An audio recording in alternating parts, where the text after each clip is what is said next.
dostlarım var, bir dolarlarım var. Elimde benim yanımda dolarlarım var. Toyumda kutmakta, yaşayamam günde. Beni bekleyen dolarlarım var.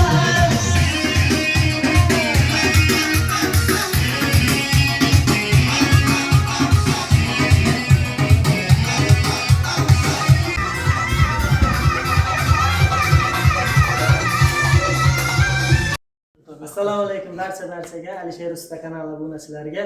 Bugun xudo xolasa Alisher amamizning tug'ilgan kuni ekan. Salomat opa sizni ham tabriklaymiz. O'tgan yil ham kelmadik, uydan xizmatdan chiqib keldik. Salomat opa so'rabdi qayta shu bola kelsin deb. Sizning ham umringiz uzoq bo'lsin. Endi shu og'alarimiz uchun 5-6 qo'shiq aytib beramiz. Hammangizni shu o'ylamizga taklif etamiz. Alisher umringiz uzoq bo'lsin, tabriklayman. Rahmat. Yosh bolalarga hamma taklif etamiz o'ylamizga. Barchaga rahmat. Kanalimizni davom ettiring. Rahmat hammaga. Yoshlar günü yerden, yoshlar günü. Bollarni beraman. Ballar uchun ham aytamiz. Ertangi yil bor. Beram bollarni. Hamma bolajonlarni bayram bilan tabriklayman. Alisher asada uzoq umr tilayman. Rahmat hammaga. Ana ulama, qalaysiz, yaxshimisiz? Shukr, rahmat. Tug'ilganda keldingiz. Umidam bilan, ana shu rahandan kelib turibdi. Sarvaring o'zidan xudo saqlasin. Ana xudo xolasa. Dilshatbek, qalaysan, yaxshimisan? Ana Rustamon kelib turibdi. Restoran, ana Umidam shashlik pishirib beribdi. Bu yanda shashlik pishirib beribdi. Mana. Assalomu alaykum, Instagram orqali xudo xolasa. Ne'mat ham keldi. Shashlikka 4 kilo. Umidam yana yer pikechina. İçanda teşkilde oturttular ayna. Yine. Mezra Harman. Restana. Yaxshimisan? Tug'ilgan kunlar bilan. Hey rahmat. Güzel sana gelebilir. Rahmat. Olmasa ana. Balanın elinde sağlaması 10 kilo bir gizem Xudayım.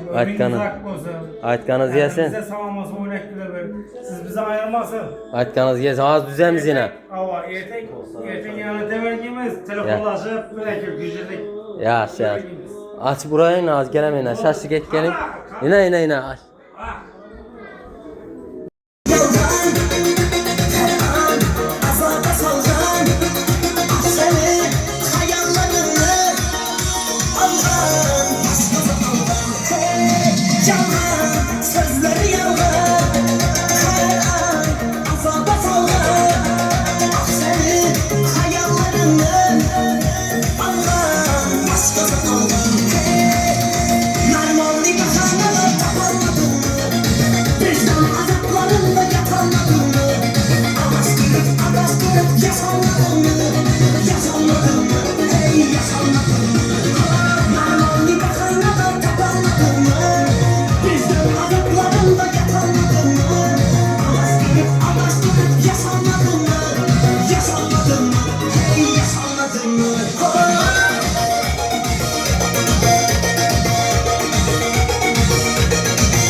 başında, her yolumun başında, gencimlerin başında, özünlüce yaşında, sürprizlece yaşında, kaygı elin başında, kaygı elin başında.